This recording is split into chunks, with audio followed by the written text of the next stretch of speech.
Në Kosovë ka rinisur procesi i numërimit të mbi 27.000 flet votimeve nga diaspora në qendrën e numërimit dhe rezultateve, ku edhe po numërohen votat, zëdhënësi i Komisionit të Zgjedhjeve Valmir Elezi dha detaje.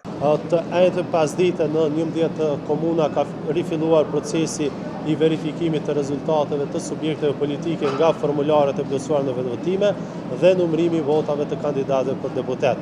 Deri të njëjtën në mesnatë, pra deri në përfundim të datës 1 janar, procesi është përmbyllur në qendrat komunale të numërimit në 5 komunat, si Mitrovica e Jugut, Gjakov, Malishev, Lipjan dhe Suarek.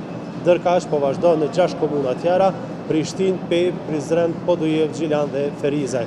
Pra, KSZ planifikon që aktivitetet në të gjitha qendrat komunale të numërimit të përmbyllen më së largu në këtë fundjavë. Deri më tani, e premte pra datë 2 janar, deri në orën 10, numri i përgjithshëm i vendvotimeve të procesuara nga të gjitha qendrat komunale të numërimit është mbi 2900 është 90% e vendvotimeve nga 2557.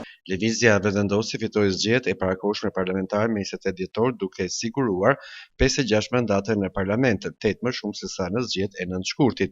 Nga numërimi i 2557 kutive të votimit, Albin Kurti me partinë Lëvizja Vetëvendosi mori 49.30%. Pas Lëvizjes Vendosi u rendit Partia Demokratike e Kosovës, e drejtuar nga Bedri Hamza me 21.1% dhe në vend të tretë është Lidhja Demokratike e Kosovës me kryetar Lumir Abdigjiun, i cili ka arritur të sigurojë 13.59% të votave.